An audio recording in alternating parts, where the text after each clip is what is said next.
বিষ্ণু ঈসা ইসলাম প্রতিদিন ফজরের নামাজের পরে, মাগরিবের নামাজের পরে, ওয়া ইনদামা ইয়ামশি ইলা ফিরাশিহি, রাতে যখন বিছানায় যাবেন, এই দুই হাতকে একত্রিত করে সূরাতুল ইখলাস পড়তেন, সূরাতুল ফালাক পড়তেন, সূরাতুন নাস পড়তেন, পড়ে হাতে ফু দিতেন। সহিহ হাদিস।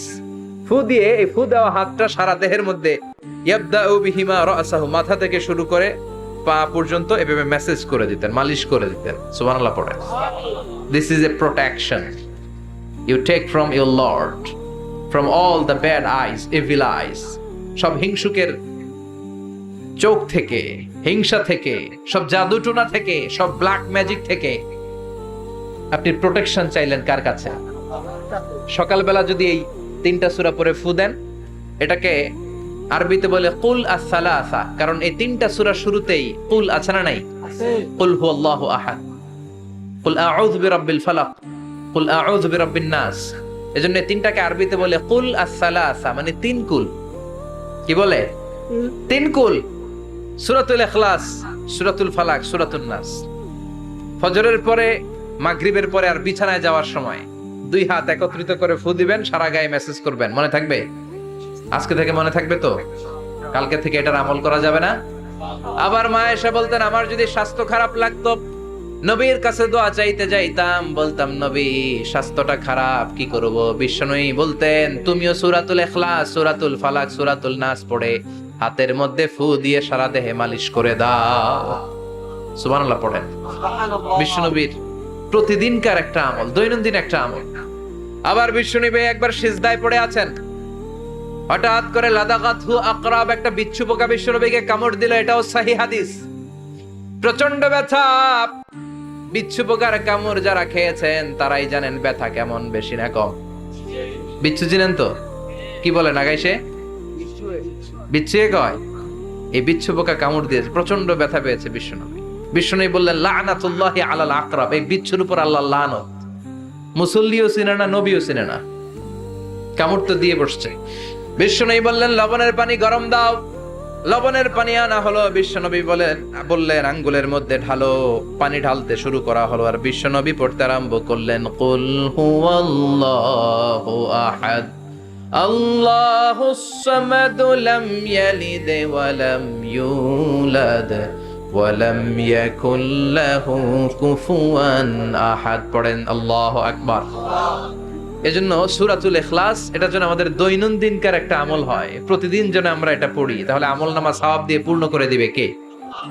এই মাক্কি সূরাটি কেন এবং কোন সিচুয়েশনে, কোন পরিস্থিতিতে মক্কায় নাজিল হলো, তার একটা ব্যাকগ্রাউন্ড আছে। এটাকে বলে শানে নুজুল। কেন নাজিল হলো শুনতে মনে চায়? কষ্ট হচ্ছে না তো? আলোচনা কি কঠিন হচ্ছে না সহজ? আন্ডারস্ট্যান্ডেবল, বোধগম্য হচ্ছে? বোঝা যায় না? বোঝা যায়? আলহামদুলিল্লাহ পড়েন। মক্কার লোকেরা এসে বিশ্বনবীরে ধরলো, ইয়া মুহাম্মদ বাইয়িন লানা সাল্লাল্লাহু আলাইহি ওয়াসাল্লাম, বাইয়িন লানা নাসাবা রাব্বিক। ও আব্দুল্লাহর বেটা মুহাম্মদ, তোমার রবের নসব নামা বর্ণনা করো। কি নামা? কথা কন। নসব নামা বুঝেন তো? কি? হ্যাঁ, বংশ পরিচিতি। মাশাআল্লাহ। নসব নামা মানে বংশ পরিচিতি, বংশধারা, বংশ তালিকা। যেমন আমার নাম মিজানুর রহমান, আব্বার নাম আলী আহমদ, দাদার নাম জাইনুল আবিদিন, তার বাপের নাম মাকরাম। এটা আমার বংশ পরিচিতি। তার মানে মিজানুর রহমান ইবনু আলী আহমদ ইবনু জাইনুল আবিদিন ইবনু মাকরাম, এটা আমার নসব নামা। আপনার নাম কি? জালালউদ্দিন ভাই। বাবার নাম ইন্তাজালি। এর বাবার নাম বইলা গেছি। হ্যাঁ, ইনসাফ আলী। তার বাবার নাম খায় ফেলাইছি। আপনার আব্বার নাম মোহাম্মদ আব্দুল লতিফ। দাদার নাম, তার বাবার নাম খায় ফেলাইছি। আমি তো কমপক্ষে 4টা বলছি নাকি? বিশ্বনবীর বাবার নাম আব্দুল্লাহ, তার বাবার নাম আব্দুল মুত্তালিব, তার বাবার নাম হাশিম, তার বাবার নাম আব্দে মানাফ, তার বাবার নাম কিলাব, তার বাবার নাম কুসাই, তার বাবার নাম মুররা, তার বাবার নাম গালেব, তার বাবার নাম ফেহের। এভাবে যেতে যেতে আদনান, যেতে যেতে ইসমাইল, যেতে যেতে তার বাবার নাম ইব্রাহিম, যেতে যেতে যেতে শীস আলাইহিস সালাম, তার বাবার নাম আদম আলাইহিস সালাম। 50 জেনারেশনস, 50টা বংশ পরিক্রমা আছে। 50টা বংশের ব্যবধানে বিশ্বনবী সাইয়েদনা আদমের সাথে মিলে গেছে। পড়েন সুবহানাল্লাহ। তার মানে মুহাম্মদ ইবনে আব্দুল্লাহ ইবনে আব্দুল মুত্তালিব ইবনে হাশিম ইবনে আব্দে মানাফ ইবনে কিলাব ইবনে মুররা, এইভাবে বিশ্বনবীর নসবনামা। কথা বুঝতে পেরেছেন? বিশ্বনবীর কাছে এসে মক্কার লোকেরা বলে, মুহাম্মদ বাইয়িন লানা নাসাবা রাব্বিক, তোমার আল্লাহর নসবনামাটা কও। তোমার আল্লাহর বাবার নাম কি?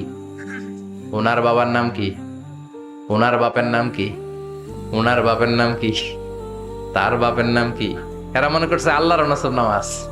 নাউজুবিল্লাহ পড়বেন না?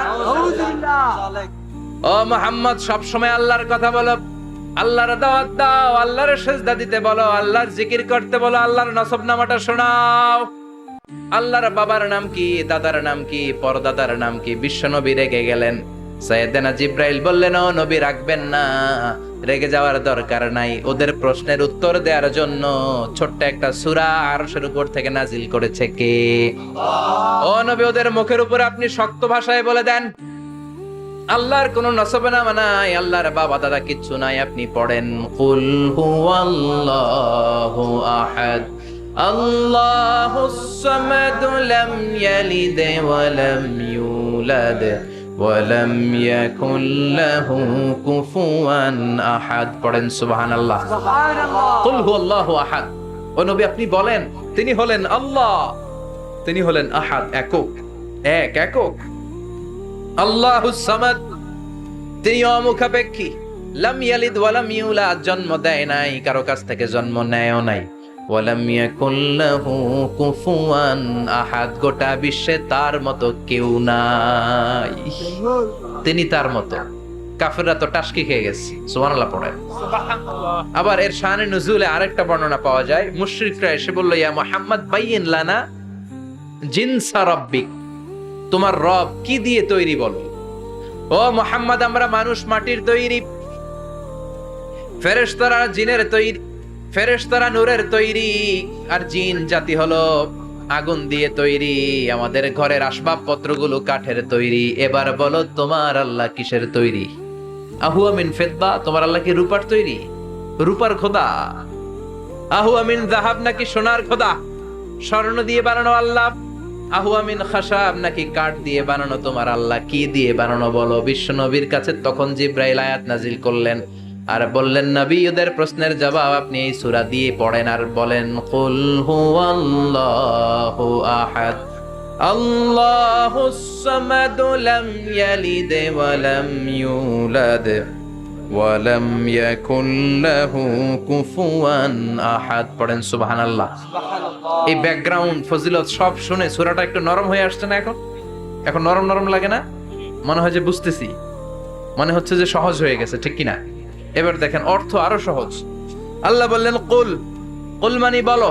কোরআনের যত জায়গায় কুল পাবেন, রব্বুল আলামিন তার পেয়ারা হাবিবকে অর্ডার করছেন, কুল মানে বলো, সে, ও মাই মেসেঞ্জার, সে, বলো। কুল মানে কি? বলো। কুল মানে বলো। হে নবী, আপনি বলেন, হুয়াল্লাহ, তিনি হচ্ছেন আল্লাহ, আর তিনি হচ্ছেন আহাদ, অদ্বিতীয়, এক এবং একক, অদ্বিতীয়। তাহলে প্রথমে বলতে বললেন, ও নবী, আমার সব পরিচয় দেওয়ার আগে আগে নামের পরিচয় দেন। জোরে কোন ঠিক কিনা? আগে ওদের বলে দেন, আমার নাম হলো আল্লাহ। আমার নাম কি? কুল হুয়াল্লাহ। নবী, আপনি বলেন, তিনি হলেন আল্লাহ। তিনি কে? আল্লাহ বলছেন, ইন্নানি আনাল্লাহু লা ইলাহা ইল্লা আনা ফা'বুদনি ওয়া আকিমিস সালাতা লিযিকরি। ইন্নানি আনাল্লাহ, আমি হলাম আল্লাহ। তিনি কে? আল্লাহ। জোরে বলেন আল্লাহ। আল্লাহর নামটা মুখে নিতে কেমন লাগে? আল্লাহর নামটা ডাকতে ভালো লাগে? সবার ভালো লাগে?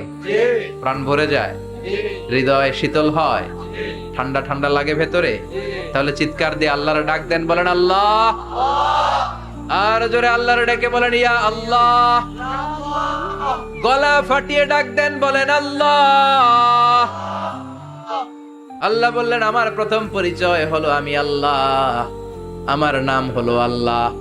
আল্লাহর নাম রাখছে কে? কথা কন। আমার নাম রাখছে আমার বাবা, আপনার নাম রাখছে আপনার দাদা, কিন্তু আল্লাহর বাবা আছে নাকি? থাকলে রাখতো, দাদা থাকলে দাদায় রাখতো, কিন্তু আল্লাহর কি বাপ আছে? দাদা, নানা, আল্লাহর পিসা হুজুর আছে? অনেকের নাম পিসা হুজুরে রাখে, আছে না নাই? দোয়ার জন্য, হুজুর আমি আপনার মরিদ হুজুর, আমার একটা ছেলে হয়েছে, আপনার নাম রাখা দেন। পরে বলে যে পিসা হুজুরের নাম রাখছিল, নাগাইশের পিসা মোস্তাক ফয়জি সাহেব নাম রাখছিল আমার ছেলের, আছে না নাই? আল্লাহর এরকম পীর সাহেব আছে নাকি? আল্লাহর দাদা বাবা আছে নাকি? এজন্য আল্লাহ বলেন আমার নামটা আমি আল্লাহ নিজেই রেখেছি, পড়েন সুবহানাল্লাহ। আবার এই পৃথিবীতে আল্লাহ ছাড়া আর কারো নাম কোনোদিন আপনি আল্লাহ শুনেছেন নাকি? শুনে থাকলে হাত তোলেন। শুনছেন? বাংলাদেশে কত মানুষ? 16 কোটি, 17 কোটি, 18 কোটি? কইতে থাকেন, 20 কোটি নিয়ে যান এমনি। আসলে কয় কোটি? 18 কোটি মনে হয় বর্তমানে। 16 কোটি তো অনেক আগের হিসাব। 18 কোটি মানুষ এই দেশে। এই 18 কোটি মানুষের মধ্যে কারো নাম আল্লাহ শুনছেন? কথা কন। আমেরিকাতে, এত বড় মহাদেশ, পুরো আমেরিকায় কারো নাম আল্লাহ? গোটা বিশ্বে আরেকজনের নাম আল্লাহ আছে? এমনকি ফেরাউন, সেও নিজের আল্লাহ বলে নাই। ফেরাউনের মতো এত কুখ্যাত ইন্টারন্যাশনাল সন্ত্রাসী আসে। ফেরাউন ইন্টারন্যাশনাল কুখ্যাত সন্ত্রাসী না? সে কুখ্যাত সন্ত্রাসী। এই সন্ত্রাসীটাও, খেয়াল রাখবেন, নবীদের সাথে যারা বিরোধিতা করেছে তারা সন্ত্রাস, আর নবীরা ছিল মুজাহিদ। চিল্লায় বলেন ঠিক কিনা? তার মানে বিশ্বনবী ছিলেন মুজাহিদ। এবার সন্ত্রাসীটার নাম বলেন। আবু জাহেল।